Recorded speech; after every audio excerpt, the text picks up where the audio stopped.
ரிஷபராசி நண்பர்களே, நல்ல நாள் இன்றைய தினம். ஒரு உற்றார் உறவினர், அதே சமயத்தில் யாராவது வீட்டுக்கு போயிட்டு வருது, இது போன்ற விஷயங்கள்லாம் இன்றைய தினத்தில் உண்டு. பிஸ்னஸ் சம்மந்தமாக, கன்ஸ்ட்ரக்ஷன் சம்மந்தமான பிஸ்னஸில் இருக்கிறவங்களுக்கு ஓஹோன்னு வரும்.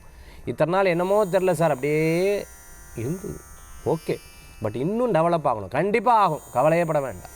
நல்ல முயற்சிக்கு அற்புதமான பலன்கள் கூடி வரக்கூடியதாக இருக்கும். சில பேர் உங்களுக்கு உதவி செய்வா, சில பேர் உபத்திரவம் செய்வா. ரெண்டையும் கட்டுக்காமல் அடுத்தது என்னங்கிறது நோக்கி உங்களுடைய பிரயாணங்கள் லாபத்தை தரக்கூடியதாக இருக்கும். உற்றார் உறவினர் உங்களுக்கு சேர்ந்து வருவார்கள். இன்றைய தினத்தில் பார்த்துட்டேல் அப்படின்னு சொன்னால், வீட்டு சம்பந்தமான வேலைகள், வீட்டுக்கு தேவையான பொருட்கள் வாங்கி மகிழ்ச்சி அடையக்கூடிய அற்புதமான தினம். தொழிலுக்கு உண்டான முதலீடு சேர்க்கைக்கு இன்றைக்கி நன்னா இருக்குது. அதற்குண்டான மீட்டிங்கெல்லாம் சக்ஸஸ்ஃபுல்லாக இன்றைய தினத்தில் இருக்கும் உங்களுக்கு. ரிஷபராசி நண்பர்களுக்கு இன்றைய தினத்தில் ஆரோக்கியத்தில் கவனம் தேவை. அம்மாவுக்கு ஏதேனும், இந்த எங்கள் அம்மா இருக்குமா, அம்மாவுக்கு சில பிரச்சனை, அதே பிரச்சனை எனக்கும் இருந்துருக்கு. அந்த மாதிரி எனக்கு அப்பாவுக்கு இருக்குது, அம்மாவுக்கு இருக்குது, அதே ப்ராப்ளம் எனக்கும் வரும். அந்த மாதிரி ஒரு ஹெரிடிட்டிக்கலாக இருக்கக்கூடிய பிரச்சனைகள் இருந்துட்டு இருக்கக்கூடியதாக இருக்கும். வீட்டு சம்பந்தமான கடன்கள் இருந்தால் அதை தீர்த்துடுவீங்க. அது சம்பந்தமான பிரச்சனைகள்லாம் தீர்த்துடுவீங்க. இன்றைய தினத்தில் ஒரு முடிவெடுக்கக்கூடிய நாளாக இருக்கும்.